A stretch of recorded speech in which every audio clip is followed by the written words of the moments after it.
Welcome to Sound Ceremony, the ancient art of sound healing in our modern day world. We are on a journey to take our sound ceremony to the main stage. In this podcast, we dive deep into sound healing, ceremony, raving, and the dance music industry. Expect intimate conversations with artists who share their stories behind the intention and inspiration of their tracks. I'm Eva. I'm Lisa.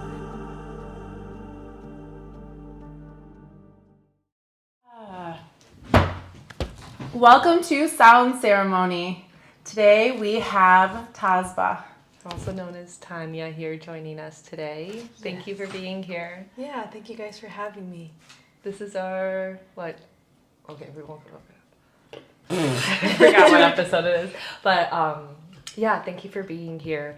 This is a ceremonial space for us, so we treat everything like a ceremony. So we'll actually start everything off with some grounding. So if I could invite you and Eva and our audience to just close your eyes and maybe place your hands on your lap, or you can place a hand on your heart and your belly, and just start to tune in to the rhythm of your breath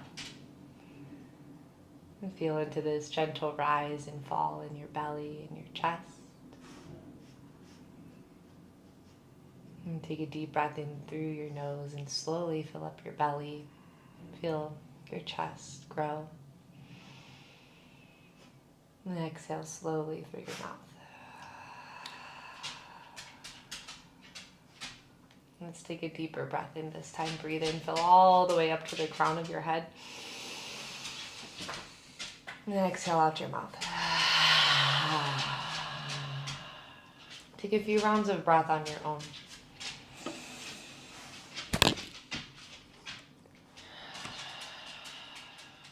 Just listen to the sound of your breath.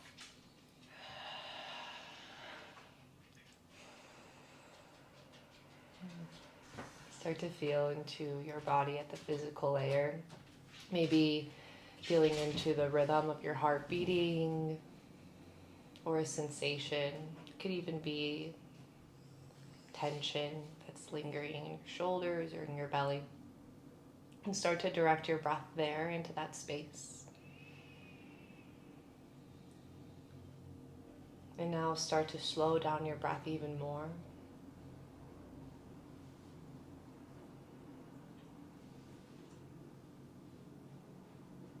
And start to turn your awareness inward a little more deeply. Now noticing the inner landscape of your body. Any emotions or subtleties of energy moving through you. Know that you are supported by your breath and your body. You can soften a little more by dropping your shoulders, by relaxing your jaw. And in this action of softening, you now start to make space for dropping into presence.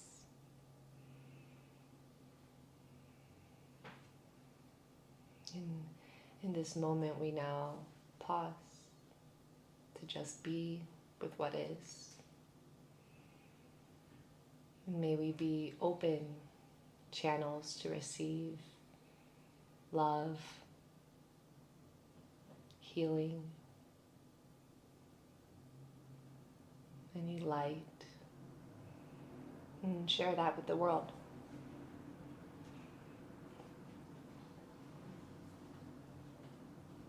And gently rest your hands on your lap. Take another breath in. And gently sigh. And blink your eyes open. We'll allow the ceremony to begin. That was good. I used to meditate and do stuff like that every day, but I kind of fell off of it. But I really need to do that. It's really nice to ground. Yeah, it is. It is really nice. It's the pause that allows you to create space between the anxiety or the reaction, or it's just the breath too. Mm-hmm. Yeah. Because that's always constant, like no matter what, and that's what keeps us grounded if you just focus on it. And that's like a tool you can use wherever you want too. It's nice. It is. It's constant reminder that change is the world that we live in, and there's also, everything is always a cycle. There's always a beginning and an end, and a beginning and an end, and allows you to, because you're in the middle of it, it allows you to become right in the present. So yeah. I think with the dog, even barking just like reminds us that a barking dog is the same thing as like the things in our life that feel turbulent and noisy. Like we can't really control that, but we can control our breath. We can slow it down, and I mean, yeah, I think he needed it too. we all started resonating with each other and connecting more to this like very soft grounding state, and all it took was a pause to center. He wanted some grounding energy. He wanted some pets. So, yeah. So you mentioned that you used to have like a daily meditation practice. Is there anything that you do now to, even if it's like a minute, to ground yourself or make space for a pause? I don't do it as often, but I'll do, I think it's a 4, 5, 7 breathing, or it's like you inhale for 4 and then hold for 5 and then release for 7 seconds. I think something like that. But that's what I used to do, and there's like an app for it that I use. Now I'll still like use it occasionally, but there's nothing that I do like every day, except actually, no, there is. I do like kind of just like noticing things. So I'll go outside a lot. I live in Lakewood, so we have like a lot of butterflies, a lot of dragonflies, hummingbirds. So I would like go outside, not as much anymore now since it's getting cold, but I'd go outside and just notice all of them and notice like the trees and the wind and stuff like that. So that's something that I kind of practice a little bit every day, just trying to notice little things like that. You're tapping into your senses, which brings you into the moment. So when you go outside and you're like, you feel the breeze, so you're pausing right there and you become present with how the breeze feels against your skin, or maybe the smell in the air.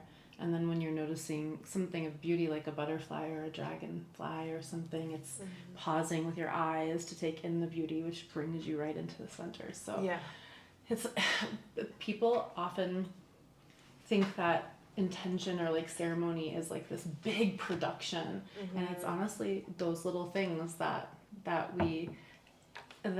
bring us to the present and pause. That's all it is. It's simple. It's easy. Yeah. I feel like we're always searching for like that big thing, but really it's just like, it's right here. Like everything we need is just like right here. It's right in front of us. Yeah. And that like right in front of us is the mirror that's reflecting us. Like it's in us always. Yes. It doesn't take much searching to find it. It's just the pause. It's really beautiful. Yeah. What does intention mean to you?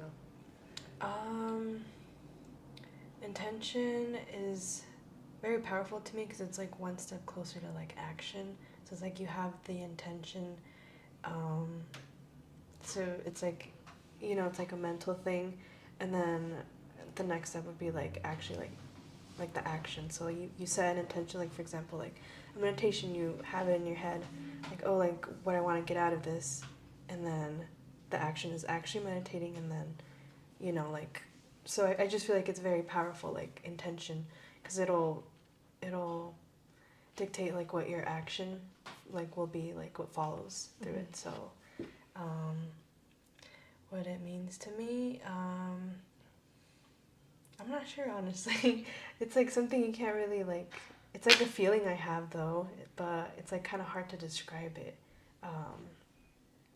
I think you just said it. Yeah. It's a feeling. Yeah. That's what it is. Yeah.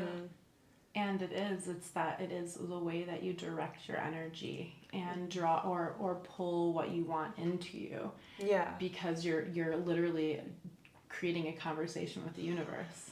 Like, my intention for whatever this is for this. It's like the simplest thing they say, notice yellow cars. And what happens? You start seeing yellow cars everywhere because your intention was to see it, put it into your focus. Mm-hmm. So Yeah. it doesn't have to be. It's not complicated. They make it so hard. They're all these like big books and like, you know, like we feel like, I think that we feel like we need to like go and do these extraordinary things, but it's really this, it's just that. Mm-hmm. You already know what Yeah. it is. It's Mm-hmm. inside you. Yeah. Yeah. What does an intention look like in your creative process as an artist? Okay. Yeah, so one example I can give is with my show series called Dream House. So my creative process with intention with that is putting myself in the position of the audience and like seeing what they kind of need in the moment. So for like this last one that I had, I always have like these little cards with an intentional message that I'll usually say again during my intro for my set, but it'll be something like, oh, like the intention of this event is just to like feel the music, be in the moment, and like just connect with one another and the music. So doing stuff like that, like the little cards, that's all intentional. The venue, I try to be intentional with like the venue, so like every venue I go, I'm like, ooh, like what does this feel like? And like I did my event with Beacon, so that one was very intentional because just like the vibe of it is very I don't know, just vibey and flowy and Dreamy. yeah, dreamy, like euphoric almost. And I like how they have like the patio, so we did like a meditation and a body love workshop outside in the patio, so kind of just like all fit together. So yeah, I kind of do that with the music too, with who I'm booking. Like I usually try to book someone out of state and bring like new music for people to listen to. So everything, kind of like just like all of that combined. You want to curate an experience. Yeah, exactly. And it's not just like what I like to say. It's not just like a party. It's like more than that. It's like all of us coming together, being present, and just escaping through the power of music. You know, because there's a lot of unhealthy escapes, like drugs, unhealthy relationships. You know, you name it, anything. And I feel like music is very powerful and it can heal us instead of it being like a negative escape. It can just bring us together and heal us. So yeah. It sounds, I mean, like with the bringing together and there being so much intention behind that, and your intention wanting everyone to just be present in an experience of community, that's a ceremony in itself. Like an escape to presence. You sometimes have to leave the Chaos. you know, the chaos that's around you, so that's the escape to arrive in something that actually brings you into the moment, which ends up being like an embodiment. But it's because you are creating an experience. So what you described was people tapping into their own senses. You're being mindful of the space. You're creating a container and you're also, you want it to look a certain way so that it draws you into the moment of whatever you're trying to add, the layers of the events or the layers of the music. You're building it from the ground up, and it's an experience then, because you are tapping into all of your senses versus just the music. Yeah. Yeah, I like that. Yeah. Was there an event in particular that you went to first that inspired you to create this, or did you receive this insight from something else? Well, I kind of got like the little card idea from Lane 8. He does. Have you guys ever been to one of his shows? Oh my gosh, yeah, he's like one of my favorites. But like the This Never Happened and just like the no phone and how he hands out like the little cards with like This Never Happened. So that kind of inspired me, and just in general, like I'm very big into like, even though I don't practice it as much, like meditation and just being present, because I feel like that's everything. If you're not present, I feel like you're not really like living your life, because you're always like in your head or always thinking about what you need to buy for groceries or what happened yesterday or stuff like that. So I just wanted to like have a way for music and all of that to be combined. Yeah. So yeah, I kind of just got like inspirations from those things. Mm-hmm. Nice. Beautifully beautiful. Yeah. What sparked your journey as an artist and wanting to actually create music for people? Lane again. Yeah. So just listening to him. So yeah, I just listening to EDM in general. I got into like Seven Lions, Adventure Club. Those were like my first EDM artists that I would listen to. And then after that, I slowly got into like the Juna Deep world, and slowly found like Lane 8 and a bunch of other artists. Sorry, what was the question? Your journey into Yes. A little bit like your story to becoming an artist. Yeah, so just like got into all of that world, and like they made me feel something that only music, can make you feel. And I don't know, just listening to their music and being very passionate about it, I just wanted to make music that also like made other people feel that the way that it made me feel, kind of. So yeah. Did I answer the question? Yeah, 100%. Okay. So how long have you been making music or producing music? So it's been about 3 years. Yeah. But yeah, so I've been taking it seriously maybe for about a year. But yeah, I started both DJing and producing at the same time. Nice. Yeah. You're like dive right in. Yeah. I mean, it was kind of like DJing first technically, or production first technically, but then like literally like a week or like a few days after I started DJing. But yeah, I was like, yeah, why not? Like, just do both. Yeah, Mm-hmm. absolutely. Mm-hmm. It gives you different perspectives. When you're only in the producing part, you're trying to birth this idea of the sound, but when you go and you play live or DJ, you interact with everyone while you're playing, so you kind of get two different types of energies. And I think that when your ultimate goal is to play your music out to people, having both experiences allows you to create a better experience in the end. Yes. Yeah, and also I think just going to shows too, like not to forget to go to shows too, to be able to see like what the artist is doing and how you can incorporate that into your sets or into your production, or stuff like that. Looking for inspiration. Yes, like you're never gonna learn everything. There's always something new to learn. And people's like music changes, and like music taste changes and stuff too, so just keeping like all that stuff in mind. But yeah, absolutely. Yeah, I mean, changes is what is always constant in the universe, just like we had said before, and you said it again. It is always changing. That is our reality. Mm-hmm. So you're staying present with going with the flow of change. Yeah, going with the flow. Yeah. I think you're also like keeping that, you're curious, you're open to curiosity, which is something that we have a lot of when we're kids, and then we kind of lose it.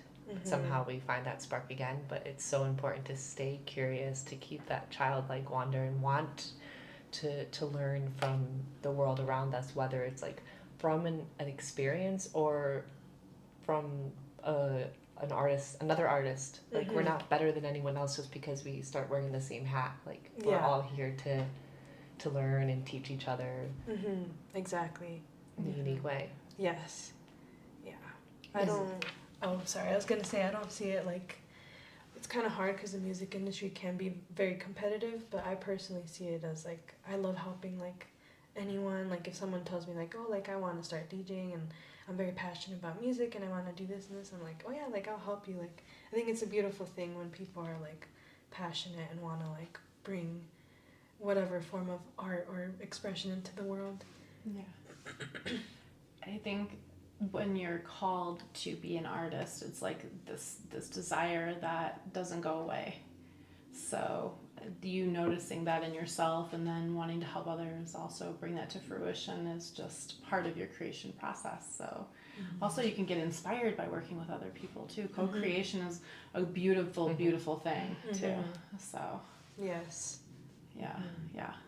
Is there anywhere else that you find inspiration for producing your music besides like being at a show? For me, I kind of I don't feel like I necessarily have, like, when I make a track, I don't feel like I have something that inspired me. I kind of just start with like the key, I guess, and then from there I'll like build up with like the drums or stuff, and then I'll start to get an idea of like where I want this to go. Like then I'll get like a kind of like the vision of where I want the track to go. So like for example, Fantasia is one of my tracks, and it's kind of like a darker, like mystical, like vibe, versus like one of my like lighter tracks, maybe like Calling for You is like one of my recent ones. That one, yeah, like I started with like a different key, and then once I have like a certain like groove going, then I'm like, oh, like I want this to go like a certain way. So yeah, I don't feel like I get a lot of inspiration like right away. I kind of just in the moment when I'm creating, it kind of just happens. You're so present to receive it. Yeah, but honestly, it takes a little bit. Like, I haven't been writing music as much, so it takes a little bit of time for me. But once I start something and then I get it going, then like I can get like a vision for it. Yeah. Yeah. You mentioned you start with the key. As soon as you start to like hear that, does it evoke a feeling in you? Yeah. So like for like the minors, like you get like that more like darker or like more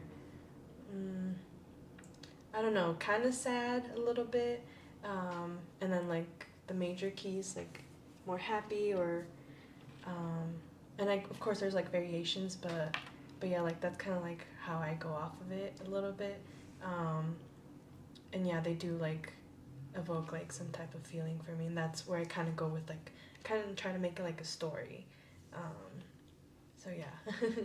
Can you tell us more about the calling for you? Calling for you song? Yeah, that one was, it kind of starts off a little like darker and like mystically, but then it, as the song progresses, it kind of gets a little more like light and like if you're up in the clouds, that kind of like feeling, like euphoric kind of, but yeah, I don't know how I got inspiration for that one. Like I said, I kind of just like make music, and then I'm like, I don't even know how I made it.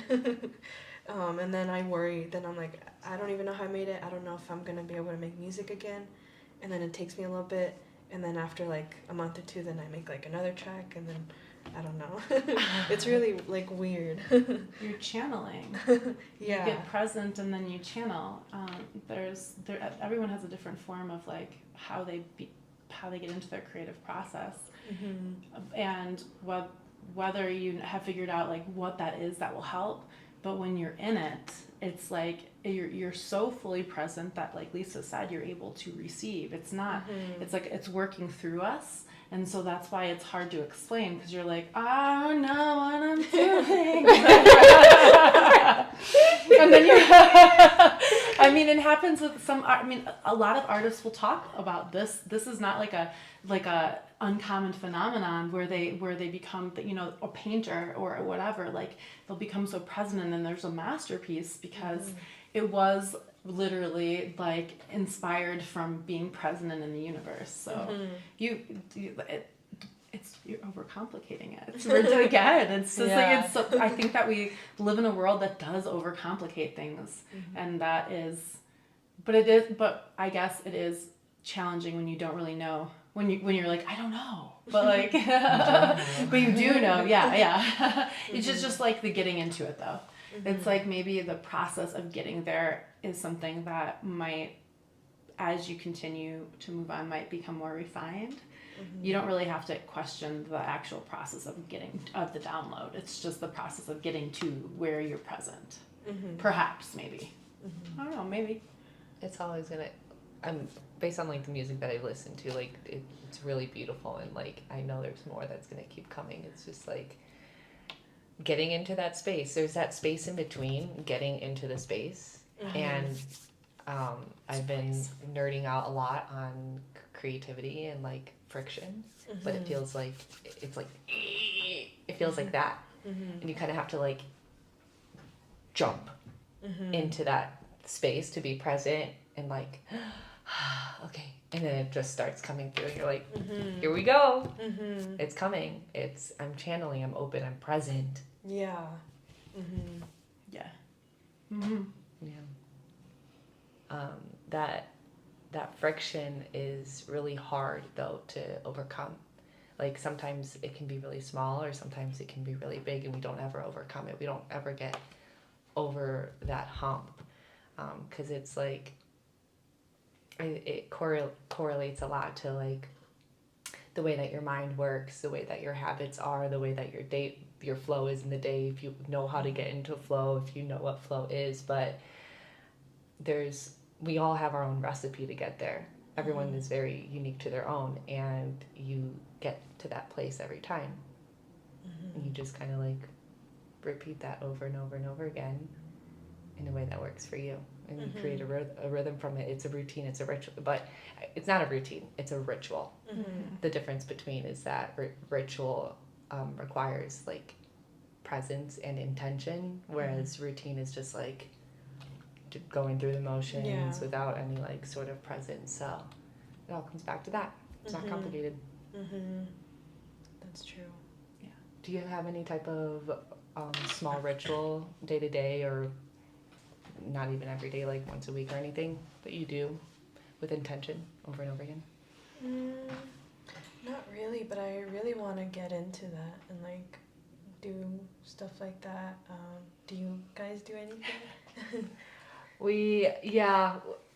It was really hard for me at first because I again overcomplicated it, because we now live in a world where you can Google anything, or you also can use AI now, but you're like, what is ritual? And you see all these like very like things that just don't seem simple, and they look like they'll take forever. And it's also like very like it almost makes it like seem like dreamy, and like you have to like, and it has like an aesthetic. Dreamy, expensive, like you need to spend hundreds of dollars on crystals and and all these different things, and it's a certain way. But it took me a lot of trial and error to get to a place where I was like, oh, my morning ritual is very simple. I get up and I immediately start telling myself it's going to be the best day ever, and then I do rhythmic metamorphosis, which is like our method of raving in your own bedroom. Like I play our own music, and then I just dance like no one's watching, because that's what it feels like when you're at a rave, and that sets the tone for the rest of my day. It's breath work, meditation, somatic movement, tapping, affirmations, singing, vocal activation, but all like to what you would hear at a set. And even if I only do it 15 minutes in the morning, it feels amazing. And it's also my ceremony too. I used to have a very long, complicated ceremony. I used to like have to write morning pages, and then I would do this and do that. And I mean, it's my meditation too, because meditation doesn't have to be still. Meditation is moving your mind from a certain brain state into another brain state. And you can do that by getting into flow with your body. You can do that dancing. You can do that in very, very specific, intentional ways. So we both have a very similar morning. We both have a similar ritual. I think we both had like the same trial and error, where like I was doing the morning pages, and like next thing you know, like it's an hour and a half has gone by, and like right now I'm going to do rhythmic metamorphosis for an hour. Next thing you know, it's been 3 hours, and as amazing that was for my like getting to like be with myself and everything, I was like, this isn't ideal. Not everyone has 3 hours in the morning to sit with themselves. So like, what can I do for like on the go? Because I'm, you know, when I was traveling, I was like, I feel off because I'm not spending 3 hours with myself. Like, so it needs to be easy. It needs to be simple. So we created the 30-minute rave and 15-minute raves so that, because we were like, what can we do so that this feels like as amazing as sitting with yourself for 3 hours? And the 15 minutes or 30 minutes of combining breathwork, movement, that's somatic movement, embodiment, EFT tapping, affirmations, vocal activations, singing, all in one gets you there. Yeah. Because writing is tapping into the subconscious. It's bringing the subconscious into the conscious, but it takes, like, they say 3 pages to actually get there. And sometimes you're sitting there, like, literally writing, I am writing down and I don't know. It's 2 hours. It's usually 2 pages of complaining. Yeah. And it's like, but now I'm like, actually, I can hack this by tapping to music and singing the affirmations and moving my body like I'm at a rave. And it's so great. Yeah. So we'll have to share that with you. Hopefully try it out. Maybe. I would love to. Yeah. I mean, I used to just like dance all out when I used to live alone, but now I live with my boyfriend, so now I get like a little shy. But I used to do that all the time, just like crank up my music full blast and then just like dance like no one was watching. So you can do it in the bathroom. That's true. Yeah, that's what I was gonna say. Bathroom is a good place because when traveling, when we would travel together, like I know that we're gonna be like on top of each she other. knows what I'm doing, but I still want that space to myself. So like you probably didn't even know it, but I'm like in the bathroom for 30 minutes. I'm not doing what you think I'm doing. I'm actually dancing. I never even paid attention, honestly. I'm dancing in the mirror. I was like, I am beautiful.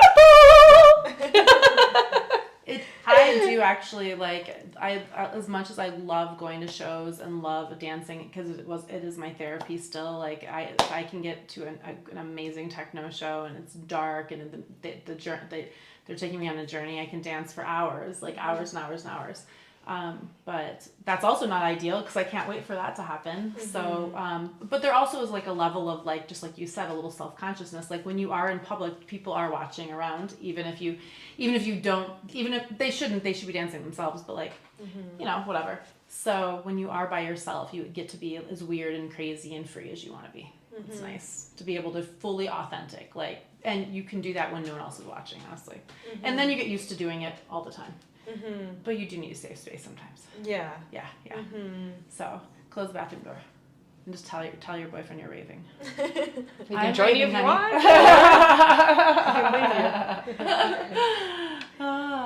Do you have a favorite story of a rave or a show that was like the most epic experience you've been to? Yeah, it was This Never Happened, but it was at Echo Mountain, I think in 20... I was there. Were you there? Yeah. Oh my god, that was the best show I've ever been to. Were you there? Well, I mean, you were there for like the whole thing, I was there right? for the whole thing. And when it rained and everything, it was just perfect. Like everything, and everyone was there, like just enjoying it and dancing in the rain. Like I've never experienced anything like that.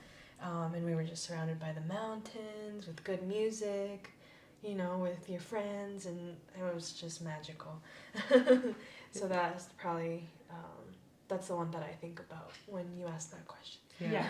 There's like this beautiful backdrop too, where they had him set up playing. It looks like if you would walk past where the DJs were set up, like you'd fall. I was like at the edge. It was so on the edge, so high up. That's what it looked like to me. And he was supposed to play for like 8 hours.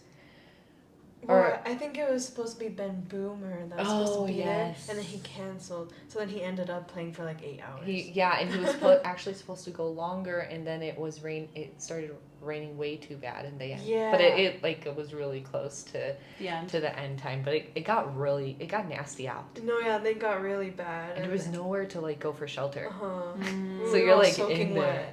If homies had an umbrella, you'd go under there. If not, you were like in the mud, and it's like. And then it got pitch black, and it felt so cool. Yeah. And then, his equipment gave out because all the rain and stuff. But yeah. They let that equipment die. Play till the equipment dies. They tried everything. They tried to like cover it up. I don't know if you saw that person like trying to cover it up with this like black thing. But yeah, it was crazy. It was the best experience I've That's ever awesome. Well, those are the best. Those memories you stay forever had. with you, right? Like you can be transported right back into that moment when you close your eyes. Yes. What about playing for a crowd? There's been a few instances where like, you know, where you're just playing and everyone's vibing and you look up and every like song selection you're making is just like perfect. Like the crowd is getting it. Probably the one that I can remember is, do you guys know Sky Terrace? It's a music collective of like organic house DJs. Oh, I've heard of it, yes. Yeah, I'm a part of that collective, and we recently, well, it wasn't recent. I think it was maybe like a month or two ago, but it was the last one that I played. It was for, it was Domingo Plus and Love Club headlining, and I think I opened up or was like the next person, but yeah, that night it was like after All Day I Dream, so it was like an All Day I Dream unofficial after party. But yeah, that like, yeah, it was just like magical. Like everyone was vibing. I was so into it. It just like passed by. Like the time just flew by so quickly. Yeah. Beautiful. Time doesn't exist when you're in flow. Yeah, it doesn't. It's just like, it seems like infinite almost, or like, yeah, you just get so lost into it. It's not real. Yeah. Time's not real. Our thinking brain just gets so fixated on it that that's what makes it real. But it's like the only moment that, like I say this all the time, the only moment that matters is this moment right now. And like speaking in science terms, matter is anything that takes up space. And the present moment is matter because it's the only thing taking up space. Like whatever happened yesterday, you're not experiencing it. It doesn't matter. Not unless you carry it into today. Yeah. And you relive it in some way, in some subconscious way. But yeah, like this moment is all that matters, and it's such a gift to witness every time, especially when the moments are that magical. And they can be. Yeah, I agree. No. There's something I was gonna say. I lost it. Oh.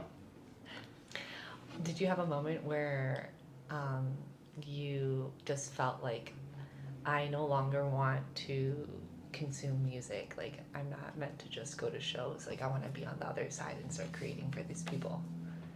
It was probably like after I like discovered Lene, and yeah, it was around that time where I discovered like all the Juna artists, like Jody Wisternoff, Latrell, Yodo, all of them. So yeah, like I think it was during that time that happened. Maybe like I want to say maybe 2017, 2018-ish. So like that was like pre-COVID, right? Yeah, that was before COVID. And then did you just start right then? Yeah, I think COVID was when I started everything. I think it just gave me like time, and just I was like, why not? Like I had like a really, really strong like spiritual calling to do music. Like I can't explain it. It was just like the strongest feeling I've ever had. I'm like, I was meant to like make music, and this is what I'm meant to do. So it was all around that time. And then COVID happened, and I'm like, yeah, like why not? Like I have this like burning passion, like just do it. Like what's holding me back? I'm holding myself back. Yeah. We get in our own ways. Or our way of ourself anyways, our higher calling. Yes. We can stand in our way of our higher calling for sure. So that's incredible that you listen to your intuition. Yeah, I really do try to listen to my intuition.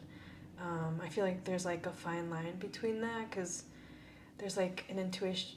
Sometimes it can feel like maybe it's intuition, but it could also be like a desire or something that's gonna like kind of lead you away from it. But yeah, I try really hard to like listen to my intuition, and cause sometimes I'll be like, no, I shouldn't listen to it. I think I'll be fine if I do this or whatever. But no, it never works out. And I always try to listen to my intuition, because If not, I just end up paying the price later on. It gets louder and louder. But the lessons for if we didn't learn to do it at a very young age, so then everything got noisy, so it got hard to listen to it. So when you do slow down and start to notice that, I think the first noticing is when you don't, and then you recognize what that felt like when you should have done it. And so then you can say, I knew that moment that I told myself I felt that, and I didn't listen because it was just small. But then it teaches us. So, and then we can now then pause when we hear that voice. They're like, no, I'm gonna do that now. And yeah. But somehow every choice that you make leads you to where you are. And you eat, like, I don't know, like, from my own personal experience, even the bad choices that I've made, I'm so grateful I made them. Because like, where I am today, I'm so grateful to be here. And if it wasn't for those trips and falls that I made along the way, like, I don't know where I would be. I think everyone has, like, a divine plan, and no matter what choice that they make, it leads them to that place. And that intuition does get louder if you do ignore it. Yeah. And you get to a point where, like, okay, fine, I'll answer the call. But it does. But sometimes you do need to understand what it feels like inside of you. And if you didn't have anything else to teach you, that is what is going to teach you. So, but yes, it's not like a bad or a good or I shouldn't have done it. It's just that by not listening to it, you learned how to listen to it. Yeah. Yeah, that's it. Yeah, it doesn't mean Discernment. Yeah. Beautiful. Well, can you touch on the other song that you wanted to talk about? Oh yeah, Close Your Eyes. So yeah, that song, I don't know, it's a very special track for me, because one of my good friends, his DJ name is Cielo, but his real name is Reed. He did a remix for it, and I don't know if you guys have heard the Cielo remix, but it is absolutely gorgeous. And so it was a little bit, I think I made that song during the time when my boyfriend's grandma passed away. So I don't know, it just kind of, whenever I listen to it, it just kind of reminds me of her, and just like close your eyes. That's like the lyrics of it, just to like, you know, I just envision her like just resting and just being peaceful, and yeah, like, I don't know, that's like the feelings I get from it. And yeah, that's why it's just really special to me, and I just really enjoyed the remix, and that's like the first collab I've done or where someone has remixed a song. And it's also a part of my EP, Celestial, that got to number 3 on Beatport for organic and downtempo songs. So yeah. Congratulations, that's awesome. Yeah, so it's just like a very, very special track, and yeah. beautiful. The to close your eyes is really powerful. Right? When you close your eyes, you take away one sense, which means you amplify the other senses. And when you're listening to music, that starts stimulating a part of your brain that keeps all of your memories and emotions. So you can take, like, you know, your intention was to like kind of bring her back in a way, like to connect with her spirit, right? And you can like connect with her in any way now through that song. Yeah. It's like spirit lives on. That's really beautiful. Thanks for sharing that art with the world. I'm sure a lot of people will connect to that and resonate with that deeply. Yeah, I hope so. That's what I really want. Just people to connect with music and for it to heal whatever they need to heal inside. They will. Yeah. Yeah. Well, thank you so much for joining us for joining us in this conversation. It was a pleasure. Where can our audience find you? Everywhere, like on Facebook. Well, actually, I'm not on Twitter or anything, or I don't really use that, but Facebook and Instagram. And I guess like on like Spotify Music, Apple Music, all those platforms. And what is your handle? It's TASBA Music. Cool. Yeah. Wonderful. We'll be sure to share that in our show notes. Well, thank you so much for Thank joining you. us again. Yeah, thank you so much for having To our me. audience, thank you for being a part of this ceremony. We will see you and talk to you next time. Thank you. Thank you. Yeah, of course. Thank you.